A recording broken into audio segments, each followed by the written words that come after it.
चलिए बच्चों स्टार्ट करते हैं एप्लीकेशन ऑफ डेरिवेटिव की लास्ट एक्सरसाइज जिसका नाम है मैक्सिमा मिनिमा।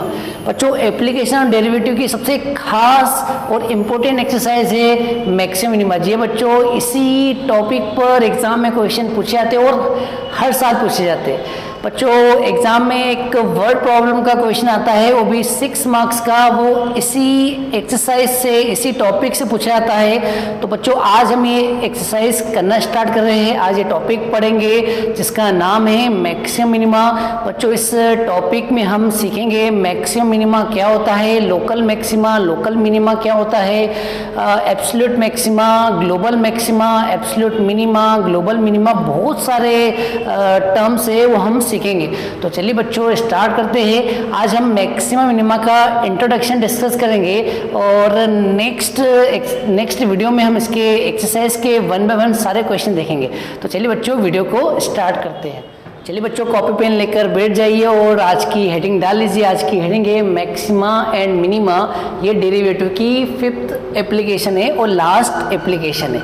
तो बच्चों मैक्सिमा नाम से क्लियर है मैक्सिमम वैल्यू, मिनिमा नाम से क्लियर है मिनिमम वैल्यू। मतलब कोई फंक्शन है उसकी मैक्सिमम वैल्यू क्या है और किस पॉइंट पर है, और कोई फंक्शन की मिनिमम वैल्यू क्या है और वो किस पॉइंट पर है। तो चलिए बच्चों समझते हैं। तो जनरली फंक्शन होता है y equal to f x, ठीक है। तो हमें इस y equal to f x मतलब इस एफ एक्स की मैक्सिमम वैल्यू निकालना है। या बच्चों हमें मैक्सिमम वैल्यू बताना है और हमें इस फंक्शन की मिनिमम वैल्यू बताना है और ये भी बताना है कि वो मैक्सिमम किस पॉइंट पर है, मतलब x की किस वैल्यू पर है और वो मिनिमम x की किस वैल्यू पर है। तो चलिए बच्चों कुछ एग्जाम्पल डिस्कस करते हैं। हमारा फर्स्ट एग्जाम्पल है y इक्वल टू एक्स। बच्चों क्लियर है, एक स्ट्रेट लाइन की इक्वेशन है। ये एक स्ट्रेट लाइन की इक्वेशन है जो ओरिजिन से पास होता है, ठीक है। तो ये किसकी इक्वेशन है, y इक्वल टू एक्स की। बच्चों ध्यान से देखो, अगर आप इस लाइन को देखो या इस ग्राफ को देखो तो ये ग्राफ नीचे जा रहा है, नीचे जा रहा है, मतलब इस ग्राफ का कोई एंड नहीं, जाता जाएगा, ठीक है। और ये ग्राफ ऊपर भी जाता जाएगा, मतलब इसका ऊपर भी कोई एंड नहीं। इसका मतलब इसकी जो मैक्सिमम वैल्यू है वो नहीं बता सकते क्योंकि नीचे जाए जा रहा है, मतलब ये कहाँ तक जाएगा, इन्फिनिटी तक जाएगा, और ये ऊपर भी कहाँ तक जाएगा, इन्फिनिटी तक जाएगा, और इन्फिनिटी नॉट डिफाइन होता है। तो बच्चों इसकी मैक्सिमम वैल्यू नहीं है मतलब नॉट डिफाइन। तो बच्चों इस ग्राफ की मैक्सिमम वैल्यू क्या है, नॉट डिफाइन। और इसकी मिनिमम वैल्यू क्या है, मिनिमम वैल्यू बता सकते हो, नहीं बता सकते ना, क्योंकि तो नीचे जाता जाएगा। तो इसकी मिनिमम वैल्यू क्या है बच्चों, नॉट डिफाइन। चलिए बच्चों अब हम सेकंड एग्जांपल देखते हैं। तो हमारा सेकंड एग्जांपल है y equal to x square. बच्चों ये एक अपवर्ड पैराबोला की इक्वेशन है। तो अपवर्ड पैराबोला ऐसा बनेगा, ठीक है, y equal to x square, ठीक है। ये x है और ये y। बच्चों मैक्सिमम मिनिमम मतलब होता है हमें y की बच्चों y इक्वल टू होता है एफ एक्स, ठीक है, y इक्वल टू होता है एफ एक्स। हमें y की मैक्सिमम वैल्यू बताना है और y की मिनिमम वैल्यू बताना है। और x का क्या रोल है, x के किस पॉइंट पर वो मैक्सिमम है, x के किस पॉइंट पर वो मिनिमम है। अब इस ग्राफ को देखें तो इस ग्राफ में देखेंगे तो ये जो पैराबोला है वो नीचे कहाँ तक जा रहा है, 0 तक, 0 के नीचे नहीं है। इसका मतलब इसकी मिनिमम वैल्यू क्या है, 0। लेकिन इस ग्राफ का मैक्सिमम वैल्यू देखें तो इसकी मैक्सिमम वैल्यू है ही नहीं, कोई ग्राफ ऊपर जा रहा है, ऊपर बढ़ता जा रहा है, इसका मतलब इसकी मैक्सिमम वैल्यू डिफाइन नहीं है। तो बच्चों इसका आंसर क्या हुआ, इसकी जो मैक्सिमम वैल्यू है वो इन्फिनिटी है। और इन्फिनिटी मतलब इन्फिनिटी नहीं लिखते, मैक्सिमम वैल्यू है नॉट डिफाइन। और इसकी मिनिमम वैल्यू है, हाँ बच्चों मिनिमम वैल्यू बता सकते हो। इस y की, ये y दिख रहा है, ये y मिनिमम कहाँ तक जा रहा है, 0 तक, 0 के नीचे नहीं है। इसका मतलब y की मिनिमम वैल्यू क्या है, 0। तो y की मिनिमम वैल्यू 0 है। और कब है तो देख लीजिए, और ये 0 कब आ रहा है, जब x भी 0 है। जी हाँ बच्चों, एट x इक्वल टू 0। बच्चों इस क्वेश्चन का आंसर हम ऐसे भी कर सकते हैं, इस क्वेश्चन का आंसर हम ऐसे भी निकाल सकते हैं। हम जानते हैं, जी हाँ बच्चों, हम जानते हैं, वी नो दैट, आप कोई भी एक्स रखो, for all x, we know that, आप कोई भी एक्स रखो, जब आप उसका स्क्वायर करते हो तो आपको ऑलवेज क्या मिलता है, greater than equal to zero. जी हाँ बच्चों, आप x की कोई भी वैल्यू रखो, आप उसका स्क्वायर करो तो आपको नेगेटिव नहीं मिलेगा, ऑलवेज क्या मिलेगा, पॉजिटिव। जीरो भी मिल सकता है, अगर आप x की जगह जीरो रखेंगे तो जीरो का स्क्वायर क्या आएगा, जीरो।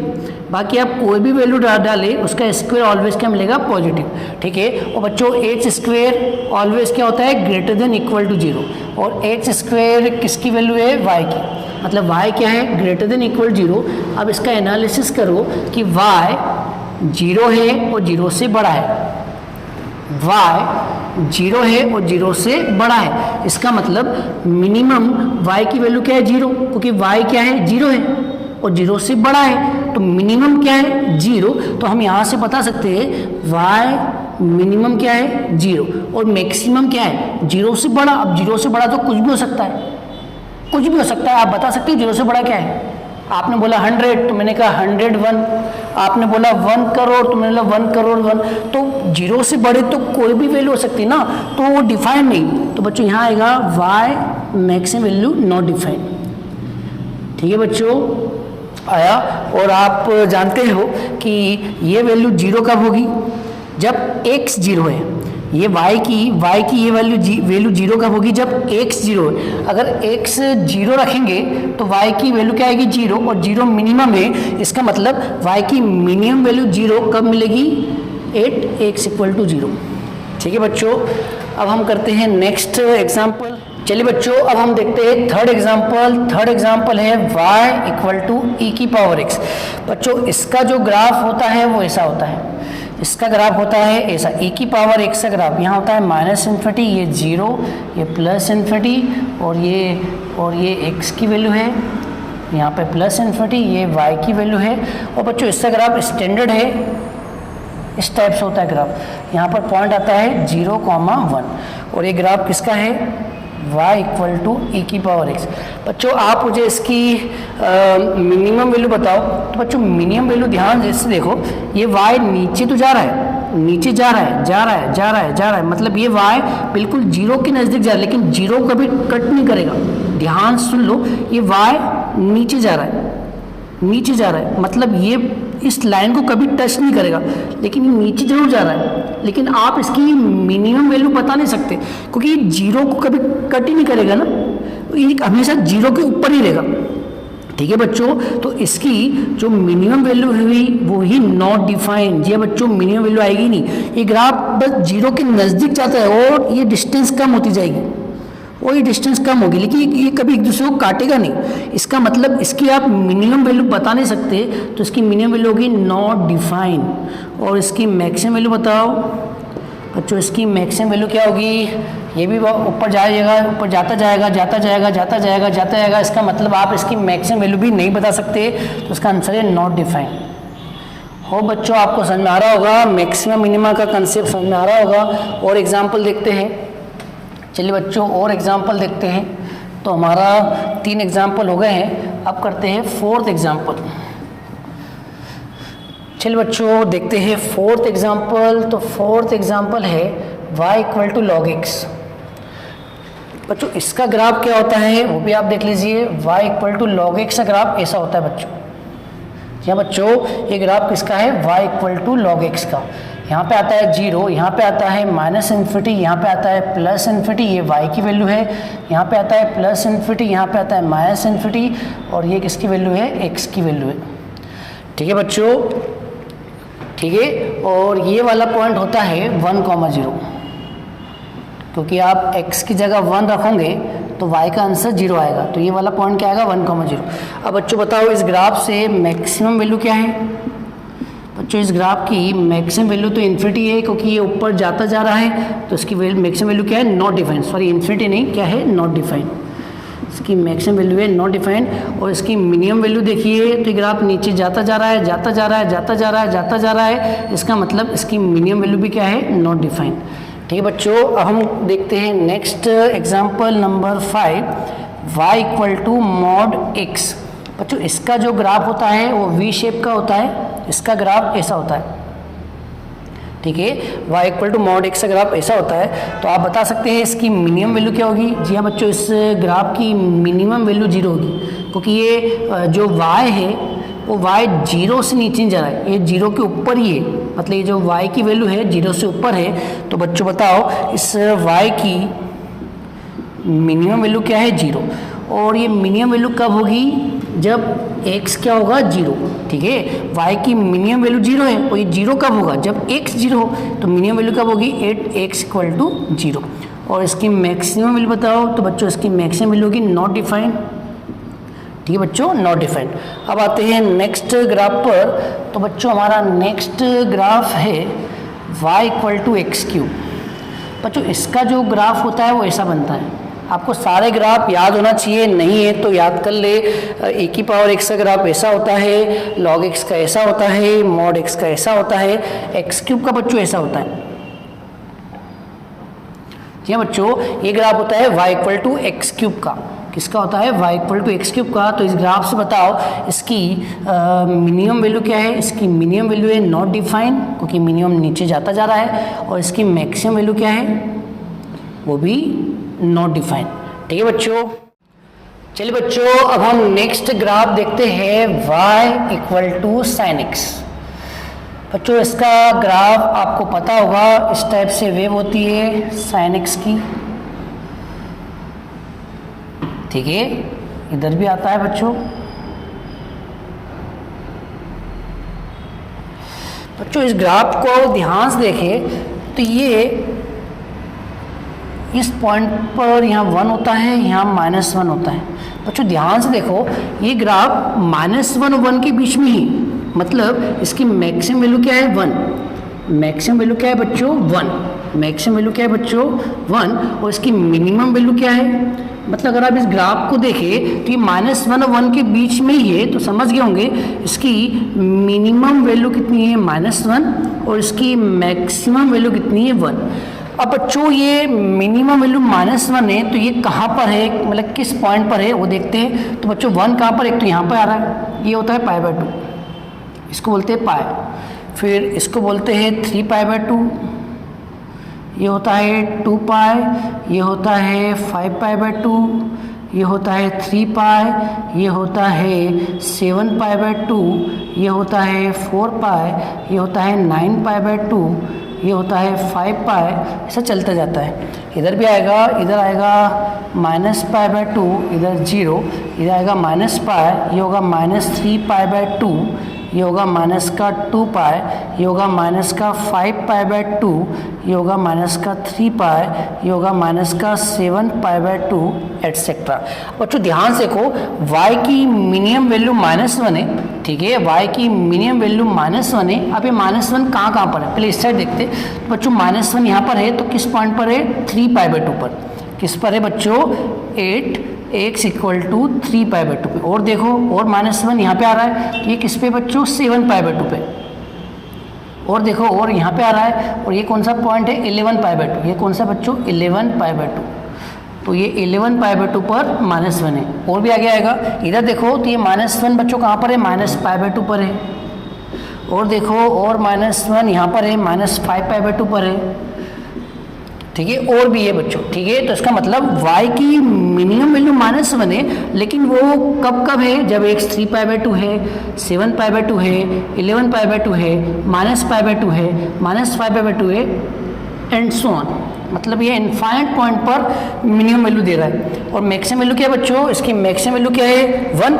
अब 1 कहाँ पे आ रहा है बच्चों, यहाँ पे 1 आ रहा है, यहाँ पे 1 आ रहा है, यहाँ पे 1 आ रहा है, यहाँ पे 1 आ रहा है, यहाँ 1 आ रहा है, यहाँ 1 आ रहा है, यहाँ 1 आ रहा है।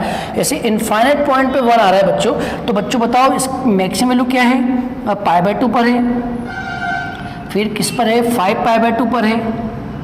और इधर क्या है, इधर 9π/2 पर है, ठीक है। और इधर देखो, इधर -3π/2 पर है, और एक यहाँ -7π/2 पे। तो बच्चों आपने देखा इस कर्व की मैक्सिमम वैल्यू -1 है, लेकिन वो -1 इतनी जगह पर है और इसकी मैक्सिमम वैल्यू, ये मिनिमम वैल्यू थी और इसकी मैक्सिमम वैल्यू 1 है और 1 इस जगह पे आ रहा है। ठीक है बच्चों, तो ये sin x का हो गया। अब आते हैं y equal to cos x। बच्चों इसका ग्राफ और इसका ग्राफ एक जैसे ही होता है, बस इसका ग्राफ होता है यहाँ से स्टार्ट होता है, सेम चलता है ग्राफ, इधर भी आएगा बच्चों। ठीक है, तो ये ग्राफ किसका था? ये ग्राफ था y equal to sine x का, और बच्चों ये ग्राफ किसका है? y equal to cos x का। और बच्चों ध्यान से देखो, इसकी भी मैक्सिमम वैल्यू क्या होती है? इसकी भी मैक्सिमम वैल्यू 1 होती है और इसकी भी मिनिमम वैल्यू क्या होती है? -1। तो बच्चों y की मैक्सिमम वैल्यू क्या है? 1 और y की मिनिमम वैल्यू क्या है? -1। ठीक है, और कब कब है वो भी निकाल सकते हैं। ये 0.0 होता है, ये 0.π/2 होता है, ये पाई होता है, ये 3π/2 होता है, ये 2π होता है, ये 5π/2 होता है, ये 3π होता है, ये 7π/2 होता है, ये 4π होता है, ये 9π/2 होता है, ये 5π होता है, ये 11π/2 होता है। ऐसे इधर भी होता है बच्चों, मैं इधर का ही लिख दिया है। तो मैक्सिमम वैल्यू क्या है? 1 है। अब 1 कब कब है बच्चों? एक तो जब x इक्वल टू 0 है तब है, जब एक यहाँ पर है, ये कौन है? 2π पर है, और एक यहाँ पर है, ये कौन है बच्चों? 4π पर है, एक यहाँ पर है, ये कितना आएगा? 6π, एक 6π पर है। तो बच्चों ऐसे और भी आएंगे, ऐसे इधर भी आएंगे। और मिनिमम वैल्यू कितनी है? -1। तो मिनिमम वैल्यू -1 एक तो यहाँ पर है, तो ये कौन सा पॉइंट है? 8x इक्वल टू पाई पर है, और एक मिनिमम वैल्यू 3π पर है। फिर किस पर है बच्चों? 5π पर है।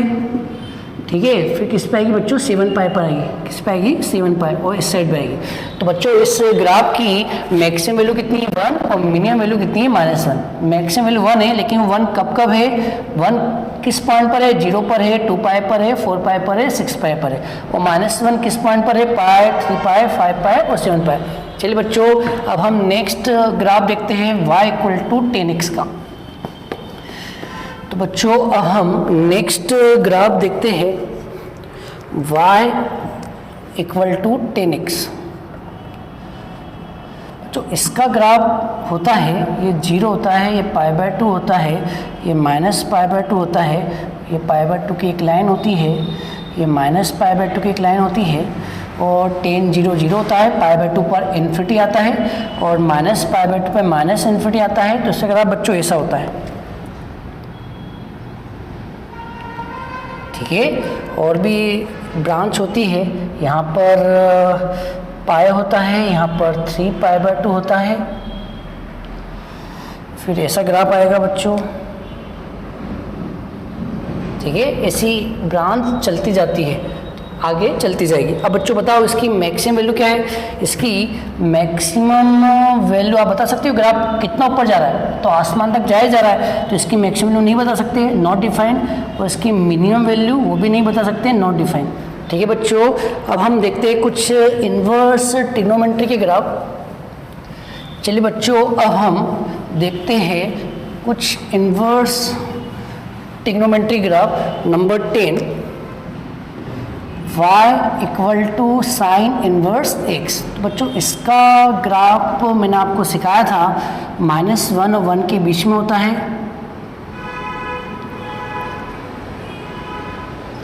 यहाँ आता है -π/2,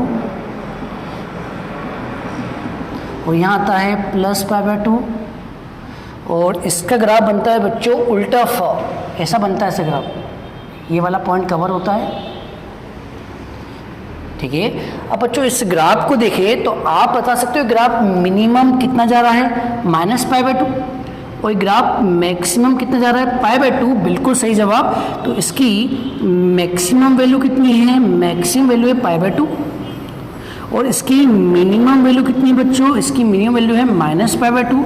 अब आपको बताना है कि मैक्सिमम x के किस पॉइंट पर है और मिनिमम x के किस पॉइंट पर है। तो बच्चों देखो, ये π/2 कब हो रहा है? ध्यान से देखो, ये π/2 कब हो रहा है? जब x की वैल्यू 1 है। x की वैल्यू क्या है? 1। मतलब ये मैक्सिमम वैल्यू π/2, y π/2 कब होगा? जब x की वैल्यू क्या होगी? 1। जब x 1 होगा तो y क्या होगा? π/2। ठीक है। और y माइनस पाई बाई 2 कब होगा, जब x कितना होगा बच्चों, जब x माइनस 1, ठीक है बच्चों। तो ये इसकी मैक्सिमम वैल्यू पाई बाई 2 है, minimum value minus pi by 2 है, x इक्वल टू 1 पर है, x इक्वल टू माइनस 1 पर है। अब हम देखते हैं next y equal to cos inverse x का। तो बच्चों इसका ग्राफ ये उल्टा फॉर्म बना, इसका सीधा फॉर्म बनता है, ऐसा बनता है ऐसे ग्राफ, ठीक है। और ये होता है पाई बाई 2 और ये होता है माइनस पाई बाई 2, ये वाला पॉइंट होता है -1 और ये वाला पॉइंट होता है +1। तो बच्चों बताइए इसकी मैक्सिमम वैल्यू क्या है। मैक्सिमम वैल्यू देखो, ग्राफ मैक्सिमम कितना जा रहा है, पाई बाई 2 तक जा रहा है, तो इसकी भी मैक्सिमम वैल्यू हो गई पाई बाई 2। और इसकी मिनिमम वैल्यू कितनी होगी बच्चों, इसकी मिनिमम वैल्यू होगी माइनस पाई बाई 2। अब ये मैक्सिमम कब है, जब x कितना है, जब x -1 है, तो y कितना है पाई बाई 2, तो y मैक्सिमम कब होगा, जब x -1 होगा। और इसकी मैक्सिमम वैल्यू कितनी है पाई बाई 2। और y मिनिमम कब होगा, y मिनिमम कब होगा, जब x कितना होगा +1, ठीक है बच्चों। होप आपको मैक्सिमम मिनिमा का कंसेप्ट समझना आ गया होगा। मैक्सिमम मिनिमा मतलब होता है क्योंकि फंक्शन है उसका कुछ ना कुछ ग्राफ होगा, तो ग्राफ मैक्सिमम कितना जा रहा है, तो जितना मैक्सिमम जाएगा उसकी मैक्सिमम वैल्यू उतनी हो जाएगी। वो मिनिमम कितना जा रहा है वो उसकी मिनिमम वैल्यू होगी। लेकिन मैक्सिमा किसी x की किसी वैल्यू पे होगा, तो बच्चों हमको बताना पड़ता है कि y मैक्सिमम तो है लेकिन वो x की किस वैल्यू पर है। तो आपको x और y का रोल समझ में आ गया होगा कि हमें मैक्सिमम मिनिमा y की निकालना पड़ती है और x के किस पॉइंट पर है वो बताना पड़ता है। तो बच्चों होप आपको मैक्सिमम मिनिमा का ये लॉजिक समझ में आया है। अब मैं आपको लोकल मैक्सिमा और लोकल मिनिमा का कंसेप्ट समझाता हूँ। चलिए बच्चों अब हम सीखते हैं लोकल मैक्सिमा और लोकल मिनिमा क्या होता है वो सीखते हैं। बच्चों इस ग्राफ को देखें, ये ग्राफ को ध्यान से देखें। अगर मैं आपसे बोलूँ इस ग्राफ की मैक्सिमा वैल्यू बताओ, मिनिमा वैल्यू बताओ, तो आप बता दोगे कि ग्राफ सबसे ऊपर यहाँ जा रहा है, तो ये वाली जो वैल्यू है वो सबसे मैक्सिमम वैल्यू होगी और ये वाली वैल्यू सबसे मिनिमम वैल्यू होगी। तो हम डिस्कस कर चुके हैं बच्चों। लेकिन हमें यहाँ सीखना है लोकल क्या होता है, लोकल मैक्सिमम क्या होता है, लोकल मिनिमा क्या होता है। लोकल मैक्सिमा लोकल मिनिमा मतलब होता है, आप ध्यान से देखिए कि इतने छोटे से अगर मैं इंटरवल की बात करूँ, लोकल मतलब छोटा इंटरवल, अगर मैं इतने छोटे इंटरवल की बात करूँ तो इस छोटे इंटरवल में ये मैक्सिमा है, ये तो है, ये तो ओवरऑल मैक्सिमा है। लोकल मतलब किसी पर्टिकुलर इंटरवल की बात करें तो उस इंटरवल में मैक्सिमम क्या है, तो वो लोकल यूज़ करते हैं। तो आप बच्चों ध्यान से देखें, एक मैक्सिमम यहाँ भी मिल रहा है, एक मैक्सिमम आपको यहाँ भी मिल रहा है, एक मैक्सिमम आपको बच्चों यहाँ भी मिल रहा है, ये भी मैक्सिमम है, देखो तो ये भी मैक्सिमम मिल रहा है। लेकिन ये मैक्सिमम पर्टिकुलर इस इंटरवल के लिए हुआ। समझ में आ रही होगी मेरी बात। तो लोकल मतलब होता है कि एक ही फंक्शन की बहुत सारी मैक्सिमम वैल्यू हो सकती है, बहुत सारी मिनिमम वैल्यू हो सकती है। वो मैक्सिमम वैल्यू पर्टिकुलर रीजन के लिए होगी, पर्टिकुलर छोटे छोटे इंटरवल के लिए होगी। तो हम बात करते हैं बच्चों, अगर हम बात करें इस इंटरवल की, इसको मैंने नाम दिया बच्चों, इसको मैंने नाम दिया C1, ठीक है। तो C1 के पास वाला इंटरवल क्या होगा, इसके जस्ट पड़ोस वाला होगा C1 माइनस H और इसके इधर वाला क्या होगा C1 प्लस H। तो अगर मैं इस इंटरवल की बात करूँ C1 minus H, C1 plus H, अगर मैं केवल इस इंटरवल की बात करूँ तो ये आपकी मैक्सिमम वैल्यू हुई। तो बच्चों इसी मैक्सिमम वैल्यू को बोलते हैं लोकल मैक्सिमा। होप आपको समझ में आ गया होगा। तो ये बच्चों ये क्या है, लोकल मैक्सिमा। ये लोकल मैक्सिमा इसलिए क्योंकि पर्टिकुलर इस इंटरवल के लिए, और ये लोकल मैक्सिमा किस पॉइंट पर है, 8x इक्वल टू C1, ठीक है। अब मैं इसकी बात करूं, इसको मैंने नाम दिया C2। क्या नाम दिया बच्चों, C2। तो C2 के बाजू में गए, इस साइड गए तो क्या आएगा, कम होगा। तो यहाँ पर एक छोटा सा इंटरवल लिया C2 माइनस H। H क्या है बच्चों, H बहुत ही स्मॉल क्वांटिटी है, बहुत ही छोटा है। तो ये H इसमें से कम करेंगे तो यहाँ पर आ जाएगा और इधर क्या आएगा बच्चों C2 प्लस H। अगर हम इस छोटे से इंटरवल की बात करें तो इस छोटे से इंटरवल में ये वाला पॉइंट मैक्सिमम है, ठीक है बच्चों। इस छोटे से इंटरवल में ये मैक्सिमा है, आ रहा है मेरी बात। तो ये भी क्या है बच्चों, लोकल मैक्सिमा। क्या है बच्चों, लोकल मैक्सिमा। लेकिन ये लोकल मैक्सिमा किस पर है, C2 पर है, क्योंकि C2 के आजू बाजू अगर देखें तो इस आजू बाजू से तो ये सबसे बड़ा ही है ना। तो आप देखो यहाँ पर एक लाइन ड्रॉ करो और एक यहाँ लाइन ड्रॉ करो। तो बच्चों ये छोटे से इंटरवल की बात करें तो ये छोटे से इंटरवल में तो ये पीक आ रहा है ना, तो ये सबसे बड़ा है, तो ये वाला पॉइंट क्या होता है, local maxima at x equal to C2। और भी आपको दिख रहा है। अब इसकी बात करते हैं बच्चों, यहाँ से एक पॉइंट ड्रा करा, इसको नाम दिया C3। क्या नाम दिया, C3। तो C3 के इधर गए तो क्या आएगा, C3 माइनस एच, इधर गए तो क्या आएगा, C3 प्लस एच।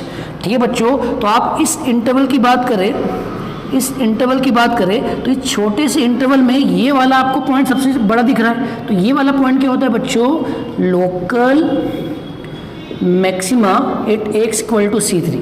और आगे जाओ तो ये वाला भी क्या है बच्चों, लोकल मैक्सिमा, ये भी क्या है, local maxima at x equal to C4। और ये वाला, ठीक है बच्चों, तो ये वाला पॉइंट क्या होता है, local maxima at x equal to नाम दे दो C5।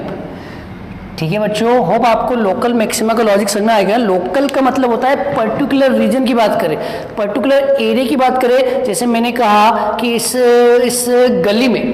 गली में सबसे अच्छा पढ़ने वाला बच्चा कौन है, इस गली की बात करें तो आप एक एक घर में जाके पूछो आपके बच्चे का परसेंटेज क्या है, जिसके ज़्यादा परसेंटेज है वो सबसे अच्छा है। तो इस गली की बात करें तो एक बच्चा सबसे अच्छा मिल जाएगा और एक सबसे गंदा मिल जाएगा जो ढोर है। तो बच्चों अगर गली की बात करें तो वो गली का वो क्या हुआ, लोकल मैक्सिमा, और वो गंदा बच्चा क्या हुआ, लोकल मिनिमा।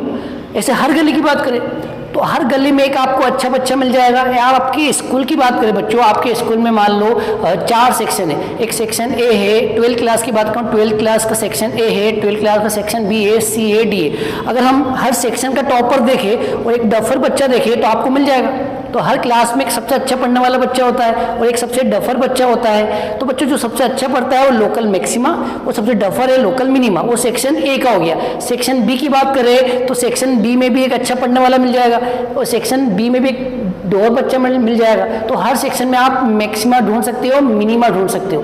तो आपको हर क्लास का क्या मिल जाएगा, लोकल में। अब आया लोकल का मतलब पर्टिकुलर उस क्लास की बात करें। अगर हम सारी क्लास को मिक्स कर दे तो सारी क्लास को मिक्स कर देंगे तो 12 का सबसे टॉपर बच्चा कौन होगा, जो सारे सेक्शन में से सबसे बड़ा होगा। 12 सेक्शन का एक टॉपर है, 12 सेक्शन बी सेक्शन का टॉपर है, सेक्शन सी का टॉपर है, सेक्शन डी का, तो 4 टॉपर मिल गए। उन चारों टॉपर में से सबसे ज्यादा मार्क्स किसके हैं, तो वो होता है एब्सोल्यूट मैक्सिमम। जी हाँ बच्चों, तो आप इन पूरे डायग्राम को देखो तो ये भी मैक्सिमम है, ये भी मैक्सिमम है, ये भी मैक्सिमम है, ये भी मैक्सिमम है, और इन मैक्सिमम में से सबसे ज्यादा मैक्सिमम कौन है, ये वाला पॉइंट। तो बच्चों ये जो पॉइंट है ऑल लोकल मैक्सिमा से सबसे बड़ा है, तो इसे कहते हैं लोकल मैक्सिमा। तो बोलते हैं लेकिन सबसे ज्यादा ये है तो ये होता है बच्चों एब्सोल्यूट। जी बच्चों, एब्सोल्यूट भी बोलते हैं, ग्लोबल भी बोलते हैं, एब्सोल्यूट ग्लोबल मैक्सिमा। होप आपको मेरी बात समझ आ रही होगी। तो चारों सेक्शन को अगर सबको मिला दे तो सारे मिलाने के बाद अब टॉपर कौन है, अब तो एक ही टॉपर आएगा ना, ये वाला।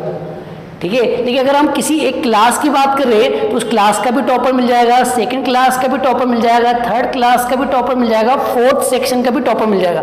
तो हर सेक्शन के टॉपर मिल जाएंगे। लेकिन हम सबको मिक्स कर दे और बोले अब बताओ टॉपर कौन है, तो अब टॉपर एक ही होगा जो चारों टॉपर में से सबसे ज्यादा मार्क्स लाएगा। तो बच्चों ये होता है एब्सोल्यूट, इसको ग्लोबल बोलते हैं। जैसे हम मिनिमा की बात करें तो बच्चों मिनिमा की बात भी कर लेते हैं। तो बच्चों अब हम मिनिमा की बात करते हैं, तो बच्चों मिनिमा का यहाँ समझ लेते हैं। तो बच्चों आप देख रहे हो कि ये वाला पॉइंट मिनिमा है, तो यहाँ पे मान लिया D1 पॉइंट है, तो D1 के इस साइड एक इंटरवल हो गया, तो ये वाला पॉइंट क्या हुआ D1 माइनस एच, ये वाला पॉइंट क्या हुआ D1 प्लस एच। अगर हम इस इंटरवल की बात करें तो इस इंटरवल में मिनिमम वैल्यू ये है। तो ये मिनिमम वैल्यू है तो इसको क्या बोलेंगे, इसको बोलेंगे local minima at x equal to D1। ठीक है बच्चों, और देखो ये वाला पॉइंट देखें तो ये भी मिनिमा है, तो इसको हम नाम दिया D2। तो इस छोटे से इंटरवल की बात करें, तो इस छोटे से इंटरवल में, जी हाँ बच्चों, इस इंटरवल में मिनिमम वैल्यू क्या है, ये वाली, तो इसे बोलते हैं local minima at x equal to D2। ठीक है, यहाँ भी देखो इसको क्या बोलते हैं, D3 बोल दिया, तो उसको बोलेंगे local minima at x equal to D3। इसकी बात करें, इसको D4 नाम दिया, तो ये भी क्या है बच्चों, लोकल मिनिमा या minimum, local minima at x equal to D4। और हम इसकी बात करें तो ये भी बच्चों D5 ले लो, तो ये भी क्या है बच्चों लोकल मिनिमा। तो बच्चों देखा आपने, जैसा लोकल मैक्सिमा होता है वैसा लोकल मिनिमा। हर सेक्शन में एक अच्छा पढ़ने वाला तो एक ढक्कन भी तो होगा, ढोर भी तो होगा, तो वो ढोर उस क्लास का क्या हुआ मिनिमा, सेकंड क्लास का मिनिमा, थर्ड क्लास का मिनिमा, फोर्थ क्लास का मिनिमा। तो मिनिमा आपको क्या मिलेगा, हर क्लास का मिल जाएगा। लोकल मतलब होता है पर्टिकुलर उस इंटरवल के लिए।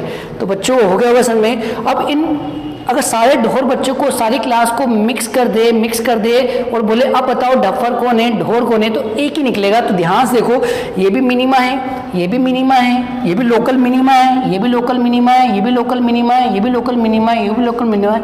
अगर हम लोकल मिनिमा को इन्वॉल्व कर दे, सबको मिक्स कर दे, तो इन सब में से लोकल मिनिमा कौन हुआ, सबसे छोटा कौन हुआ, ये हुआ। तो बच्चों इसको बोलते हैं, जी हाँ बच्चों, इसको लोकल मिनिमा तो बोलते हैं, लेकिन इसका एक और नाम है, जैसा इसका एब्सोल्यूट मैक्सिमा होता है, ग्लोबल मैक्सिमा होता है, वैसे इसको बोलते हैं एब्सोल्यूट।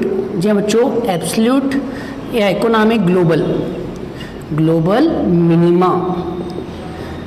ठीक है बच्चों, तो होप आपको समझ में आया होगा लोकल का मतलब क्या होता है। लोकल मतलब होता है पर्टिकुलर इस दायरे में मैक्सिमा कौन है, पर्टिकुलर इस दायरे में मिनिमा कौन है। आपका स्कूल का एग्जांपल भी दे दिया कि स्कूल में 4 सेक्शन है, तो 4 सेक्शन में सबसे अच्छा पढ़ता है वो टॉपर बच्चा उस सेक्शन का। सेकंड सेक्शन का टॉपर बच्चा अलग होगा, थर्ड सेक्शन का टॉपर बच्चा अलग होगा, फोर्थ सेक्शन का टॉपर बच्चा अलग होगा। लेकिन अगर हम चारों सेक्शन को मिला दे और बोले टॉपर कौन है, तो उन चारों टॉपर में से सबसे अच्छा मार्क्स वाला कौन है, तो एक ही टॉपर आएगा ना, उसको बोलते हैं ग्लोबली। क्या बोलते हैं बच्चों, ग्लोबली मैक्सिमा। ऐसे मिनिमा का होता है। होप आपको एक कंसेप्ट समझ में आ गया होगा।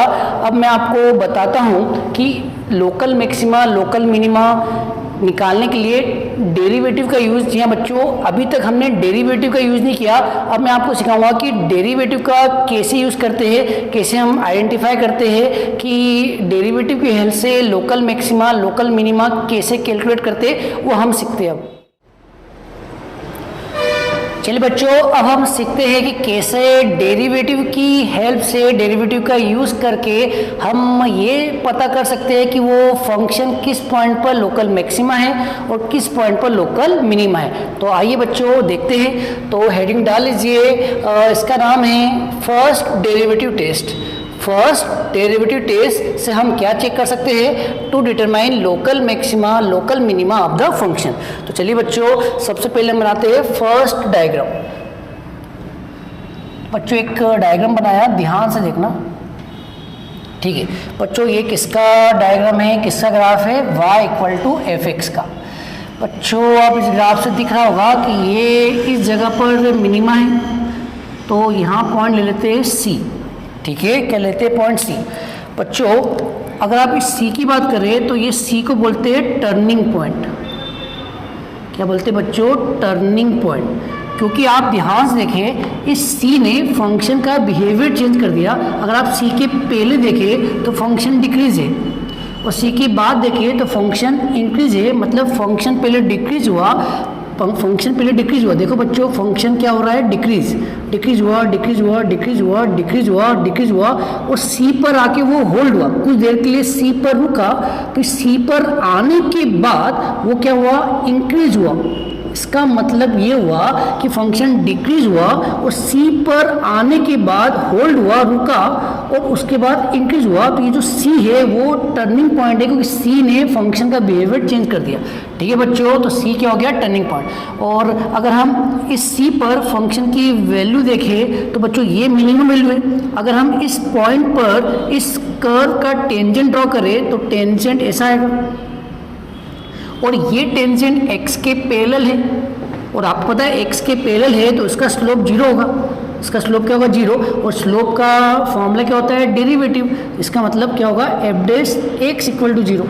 ठीक है, क्योंकि स्लोप ऑफ टेंजेंट क्या होता है, dy बाई dx, उसको हम f डैश x बोलते हैं। और इस पॉइंट पर आ रहा है तो यहाँ x की वैल्यू क्या होगी, c। तो बच्चों ये जो आपके सामने लाइन बनी, इसका स्लोप क्या हुआ, f डैश c इक्वल 0। मतलब इस पॉइंट पर f डैश c क्या हुआ, 0, क्योंकि इसके पहले क्या हुआ, नेगेटिव, क्योंकि फंक्शन डिक्रीज है, फंक्शन डिक्रीजिंग है। तो डेरिवेटिव क्या होगा बच्चों, अगर फंक्शन डिक्रीजिंग है तो डेरिवेटिव होगा लेस देन 0। लेस देन 0 मतलब नेगेटिव, और फंक्शन इंक्रीजिंग है तो डेरिवेटिव क्या हुआ, पॉजिटिव, मतलब प्लस। ठीक है बच्चों, अब ध्यान से देखो, अगर कोई फंक्शन का साइन नेगेटिव से पॉजिटिव की ओर चेंज होता है, अगर हम सी की ओर जाते हैं, जी हाँ बच्चों, अगर हम सी की ओर गुजरते हैं, अगर सी की ओर गुजरने से किसी फंक्शन का साइन नेगेटिव से पॉजिटिव आता है तो हमें क्या मिलता है, हमें मिलता है c is a point of local minima. तो यहाँ पर एक लाइन लिखेंगे, इफ साइन, जी हाँ बच्चों, क्या हम लिखेंगे, if sign of f dash x changes negative to positive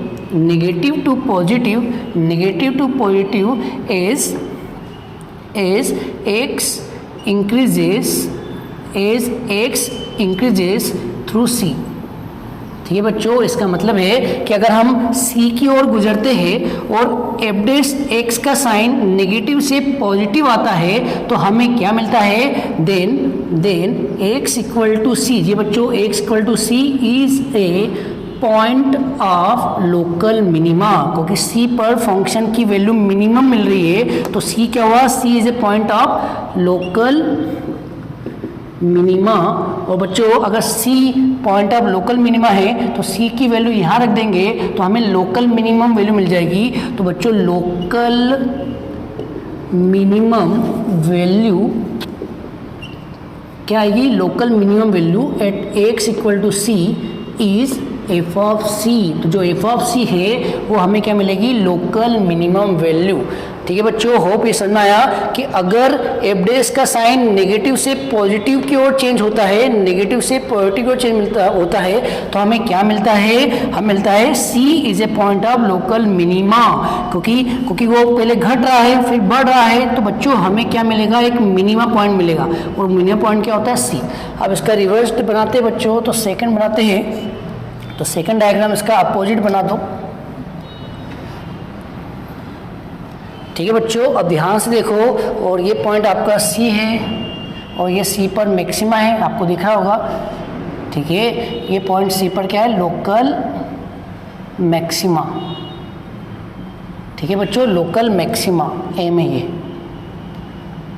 ठीक है, अब बच्चों ध्यान से देखो, सी वो पॉइंट है जिसने फंक्शन का बिहेवियर चेंज कर दिया, तो सी को बोलते हैं टर्निंग पॉइंट।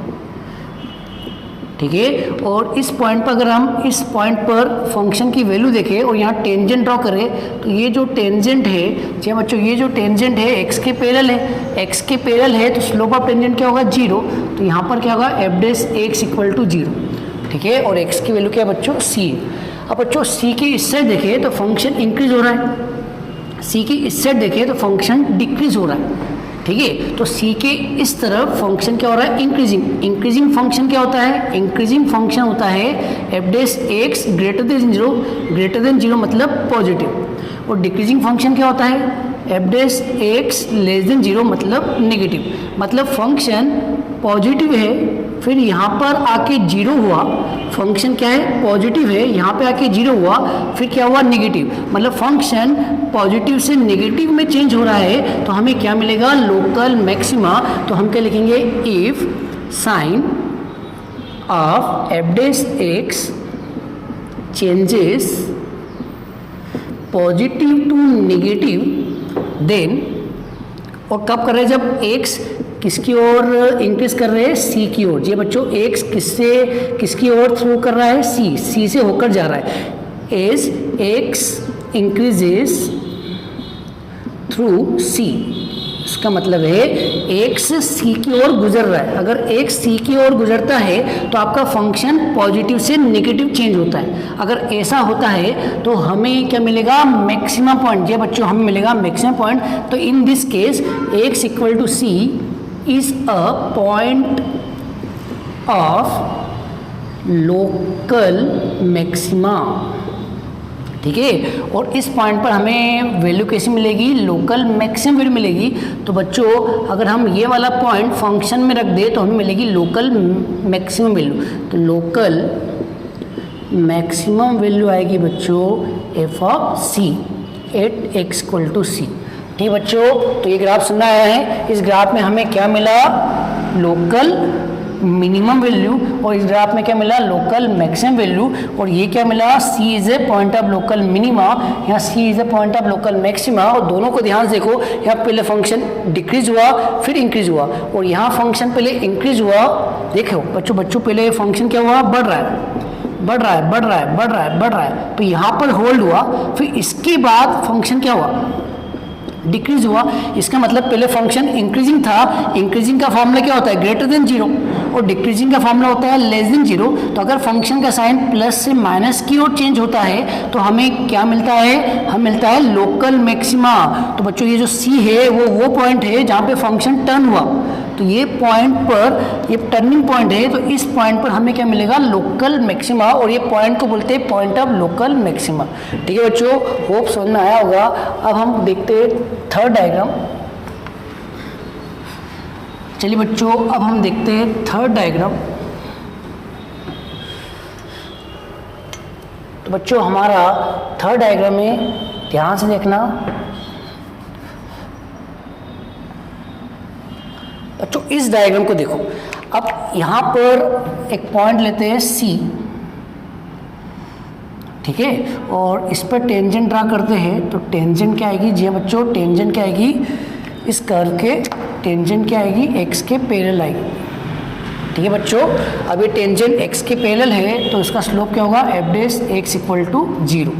बच्चों ध्यान देखो, इसके इस साइड देखो तो फंक्शन इंक्रीज है, और इससे देखो फंक्शन इंक्रीज है। इसका मतलब ये हुआ कि फंक्शन इंक्रीज है तो उसका डेरिवेटिव क्या होगा, पॉजिटिव, है ना। और इधर फंक्शन इंक्रीजिंग है तो उसका डेरिवेटिव क्या होगा, पॉजिटिव। मतलब क्या होगा, तो इधर भी पॉजिटिव इधर भी पॉजिटिव। अगर हम सी की ओर गुजरते हैं, सी की तरफ गुजरते हैं, तो जो डेरिवेटिव है उसका साइन चेंज ही नहीं हुआ। जब साइन ही चेंज नहीं हुआ तो हमें point of maxima point of minimum मिला क्या, नहीं। अब बच्चों एक और डायग्राम देखो, इसी का उल्टा बना दो,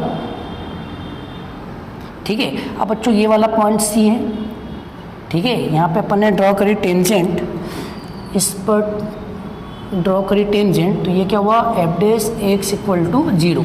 ठीक है, अब बच्चों यहाँ देखो फंक्शन डिक्रीज हुआ, इसके बाद भी फंक्शन डिक्रीज हुआ, और डिक्रीजिंग का फॉर्मूला क्या होता है, F dash x less than 0 मतलब नेगेटिव, और डिक्रीजिंग का फॉर्मूला क्या होता है, F dash x less than 0 मतलब नेगेटिव। बच्चों ये समझ में आया कि अगर फंक्शन का साइन यहाँ प्लस है फिर भी प्लस आ रहा है, प्लस आ रहा है, इधर भी प्लस आ रहा है, मतलब साइन चेंज नहीं हुआ। यहाँ पर माइनस आ रहा है, यहाँ भी माइनस आ रहा है, मतलब साइन चेंज नहीं हुआ। तो इस केस में जो पॉइंट सी होता है उसे बोलते हैं neither point of local maxima nor point of local minima. मतलब ये जो पॉइंट है ना तो मैक्सिमा पॉइंट है ना मिनिमा पॉइंट है। ऐसे केस में इस पॉइंट को बोलते हैं पॉइंट ऑफ इन्फ्लेक्शन।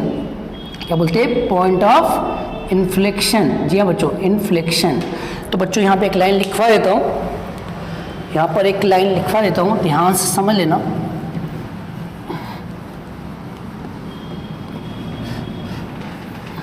अगर डेरिवेटिव का साइन चेंज ना हो, अगर साइन जो प्लस है यहाँ भी प्लस है तो साइन चेंज ना हो, तो ऐसे केस में हमें लोकल मैक्सिमा लोकल मिनिमा नहीं मिलता।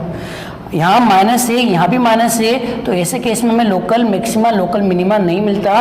तो बच्चों मैं आपको लिखवा दूँ, लिखना ये है, if sin of f dash x does not change as x increases through c। जी हाँ बच्चों देख लो, अगर एक सी की ओर गुजर रहा है, सी से गुजर रहा है, तो भी एफ डैश का साइन चेंज नहीं हो रहा है। यहाँ भी देखो हम सी की ओर जा रहे हैं, सी की ओर निकल गए, सी से आगे निकल गए, लेकिन इसका साइन चेंज नहीं हुआ। अगर साइन चेंज नहीं होता है तो हम क्या लिखते हैं, sign of f dash x does not change at x increases through c, then x equal to g, x equal to c is neither point of local maxima। जी हाँ बच्चों, ना तो ये मैक्सिमा पॉइंट है local maxima nor point of local minima. तो बच्चों मैं ये बोल रहा था आपसे कि अगर साइन चेंज नहीं होता तो क्या बोलेंगे, this point is neither point of local maxima nor point of local minima, और इस पॉइंट को कहते हैं, जी हाँ बच्चों, in this case x equal to c is called point of inflection. क्या कहते हैं बच्चों? Point of inflection. तो बच्चों होप आपको समझ में आया होगा। तो बच्चों आपको 3 चीज़ ध्यान रखना है, फर्स्ट, सेकेंड, थर्ड। अगर एफ डैश का साइन नेगेटिव से पॉजिटिव चेंज हो तो नेगेटिव है मतलब फंक्शन पहले डिक्रीज कर रहा है, फिर पॉजिटिव हुआ तो फंक्शन होल्ड हुआ, फिर इंक्रीज करेगा। अगर फंक्शन का साइन नेगेटिव से पॉजिटिव हो तो हमें मिलेगा लोकल मिनिमा। ठीक है बच्चों। और सेकंड पॉइंट क्या है, अगर एफ डैश का साइन पॉजिटिव से नेगेटिव चेंज हो, पॉजिटिव है मतलब फंक्शन पहले इंक्रीज कर रहा है, फिर नेगेटिव हुआ मतलब फंक्शन डिक्रीज कर रहा है। ठीक है बच्चों। अगर फंक्शन पॉजिटिव से नेगेटिव जाए तो हमें मिलता है लोकल मैक्सिमा। और लास्ट पॉइंट क्या है, अगर साइन प्लस से प्लस जाए या माइनस से माइनस जाए तो बच्चों प्लस से प्लस है मतलब पहले इंक्रीजिंग कर रहा है, फंक्शन इंक्रीज हो रहा है, बाद में भी इंक्रीज हो रहा है। तो प्लस से प्लस जाए तो ये जो पॉइंट होता है इसमें हमें ना तो मैक्सिमम मिलता है ना मिनिमम मिलता है। ठीक है बच्चों। और अगर नेगेटिव से नेगेटिव जाए मतलब पहले फंक्शन डिक्रीज कर रहा है और बाद में भी डिक्रीज कर रहा है, ऐसा आएगा बच्चों। पहले फंक्शन डिक्रीज कर रहा है और बाद में भी डिक्रीज कर रहा है। तो ऐसे केस में ना तो लोकल मैक्सिमा होता है, neither local maxima nor local minima. तो बच्चों इसका वर्किंग रूल लिख लीजिए। फर्स्ट डेरिवेटिव टेस्ट का वर्किंग रूल क्या है सुन लीजिए। फर्स्ट डेरिवेटिव टेस्ट का वर्किंग रूल क्या है सुन लीजिए।